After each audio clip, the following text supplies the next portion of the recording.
teams of 4, but this is, for some people it's more or some it's less. What you will be doing is you'll be starting a production company and you'll be producing bicycles.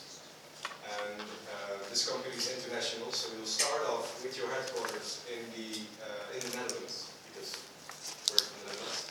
And you will be selling in the Netherlands, in the UK, and in Australia, with Denmark opening up as a new country. So each round, and the round ends on Monday, 3 p.m., new countries will be available to you, which I'll explain more about in a bit. So it is a competitive setting. So after this presentation and the demonstration, you will be competing against all the other groups here, which means that, you know, don't give anything away to your friends who may be in a different company, because maybe it will allow them to win.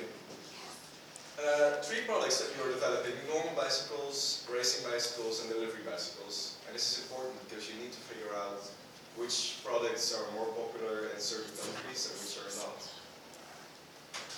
Right, so how do you win? First off, you need to determine your own strategy and stick to the strategy. So you have the option to choose from a, let's say, a producer of cheap products, but sell them for a relatively cheap price, or maybe make them high quality for high price, maybe focus on the environment more. These are all things that you can do, but if you determine your strategy at the start and stick to it, it's usually my best advice. Alright, so you see in the picture to the right, this is the balanced scorecard. It has multiple key point indicators, which basically tell you how well you're doing. And the more you have in the green, is the more points you get. I'll explain more about points later, but basically is the more points you get, the better you're doing, and the higher your ranking is. Because this is still a competition, so eventually someone has to be number 1, someone has to be one of the bottom. So the ranking is not only based on profit. This is a mistake I see quite often. Is people they think, well, we make a lot of profit, why aren't we number 1? It's because although profit is of course important, you need to spend some money and some time into the other parts. So financial is mostly about profit, income, income, sorry. And then you have customer, internal, and learning growth, which means that you also need to focus on your market share, the image of your company. So how do customers perceive your business? And internal issues, so how much inventory do you sell, and do you have some inventory left? Because the smaller amount of inventory you've left is the more points you receive. Also, loyalty of your staff, price to quality, this is all very important. So you can spend money on salaries of your employees. It's going to cost you a lot of money to increase it, but it also gives you some points. And to invest in R&D, for example, is also a way to get some support. Am I making sense though? Just stop me if I'm going too fast. Yeah. Alright, so there's multiple ways to win. Don't just focus on one. It might work, but you miss out on a lot of points. And this is a very good place to come back to. It's within the simulation. You can just click on the button, you'll see your balance scorecard. And every time a round is calculated, you can look back and see, okay, well, where did I do, which decisions were good, where did I do quite all right, and which parts do I need to spend some more time and energy in, right? So maybe the financial part, you have the first 3 in the green, and the 4th one in the red, and you know, well, the first 3 are quite all right, but the last one I need to spend some more money on. Yeah? All right. I'll do a demonstration now. I'll log in.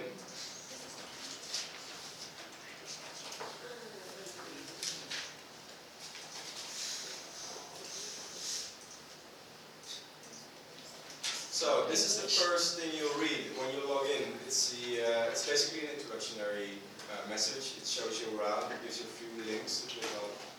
But once you're logged in, the first thing you want to do is change your company data. Now here you can change a password, which I'll give you in a minute. But more importantly, here you can change your profile. So your login name cannot be changed. It will always stay the same. But at the same time, when you start off, it's your company name, which you can change. So you can type anything here. Also, you can change the location and description, and these are sort of, let's say, role-play things. You can see the descriptions of the companies of your competitors, read them, but it doesn't have any influence on your results. Does that make sense? Yeah? Now, the next thing you want to do is check your results, because the company has already existed for 1 year. You started off the first half of 2004, and the computer has already played 2 rounds for you. So the second half of 2004 and the first half of 2005, your company has already been operating, selling, investing, and basically getting you some results, so you can look back at those results and decide or base your first decisions on these results. And these are all the same. So if I take a look here at the balance sheet of this company, you had 2.6 million in cash, but as you see, you made 1.2 million profit, and now you have 3.8 in your pocket. This is all exactly the same for each company, so you all start off with exactly the same data. So everybody has this 3.8 million, and everybody has exactly the same. Here's a lot of things you can read. These are all results from your decisions. First off, your income statement, a lot of details, financial details. Cash flow. They will make sense at some point, don't worry. And here's where you can find your balance scorecard. So here's how well you're doing when you start off. There's quite some in the red, there's also some in the yellow, and one in the green. Now if you click on these, if you want to know how can I improve and how much do I need to improve, let's say you want to know how much to spend on research and development, you click, and here you see this is what you've achieved, so this is what you're currently investing in R&D. This is minimum, so if you spend less than this, you get into the red, and red means you get minus points. And norm value is what you need to at least get to get into green. So this is the most useful visual aid to see how well are you doing. Alright? Any questions so far? Next off, you have your inventory. And this basically shows you how many bicycles you have left after selling for half a year. So you make 10,000 bicycles and you sell 9,000, then the 1,000 you have left will be put in your inventory to sell the next half a year, so the next round. But it will also cost you a lot of money to keep those bicycles stored. So the more you produce unnecessarily, it's also going to cost you a lot in inventory costs. So to your warehouse and things like that. Alright, so here you have profit contribution, and this is very useful because it basically shows you your general how much local profit you're making, how much concern costs, and eventually the net profit of this country. So here you can see right now you're selling in the UK, you're selling in the Netherlands, you're selling in Australia. And here you can see, well, how well are these countries doing? So Australia, for example, is the least amount. Do I want to stay there? Do I want to keep investing, or should I just decide to leave Australia be and focus on other countries? Is that clear? Right. You can also specify, you get some more details here. Next off is production. And you can see, right now you have only one factory, a normal sized factory based in the Netherlands. And eventually you can decide to invest in building factories in other countries or increasing the size of your current factories to increase your production, of course. Alright. Next up, sales summary. This is where I usually start when you log in after you've done your first couple of bits and looked around.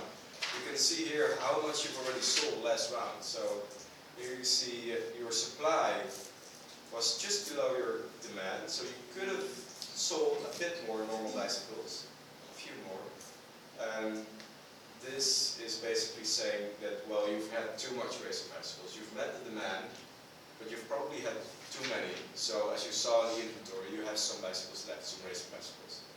You can specify, and it shows you exactly the sales price converted into euros and how much each country is demanding.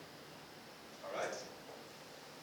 Now the last part in the results section is market research, and this is very important because, as I said, every round opens up new countries. And the first one that's already available right now, but untouched, so nobody's there yet, is Denmark. And you've already done some market research on Denmark, so you click here. And you can read through this. And this is very basic stuff. You can increase the amount you want to spend on market research to get more information, as much as you need. But this is very basic. So here you can read, well, the demand is going to decrease. There is some corruption present. Let's say the purchasing power parity is 1.5. And this basically means that they can afford quite a lot. So everything is relative to your home country, which is the Netherlands. Their purchasing power is 1. And everything higher than 1 means that they can afford more expensive bicycles than they can do in the Netherlands. So if your country is, let's say, China or Brazil, where maybe their purchasing power is 0.5, it means that they cannot afford as expensive bikes as they can do in the Netherlands. Does that make sense? Yeah? Alright, so now next off you're going to need to make some decisions. So here you have country decisions.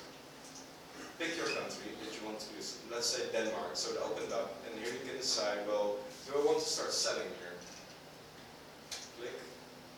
And then you send, you save. And then by Monday you'll be starting to sell there as well. You can decide to build factories there, small, normal, large. And here, again, do some market research. Now, general policies where you can take out loans if you need money to invest in stuff. Raise salaries. Be careful because I've seen people raising salaries by 100%. Now, that's ridiculous. It's going to cost you a lot of money, so maybe 1 or 2%, which will also give you some points in a scorecard. All right? Here are a few options if you want to increase the way your customers perceive your company. So maybe you want to promote multiple projects or participate in research products, maybe act against corruption. These are all small options you can do. Here you can invest in R&D. And this is very important because here you need to decide how many bicycles you want to produce. And beware that it isn't just saying, well, I want 2,000 bicycles more. No, there is a specific maximum amount of production your factory can manage.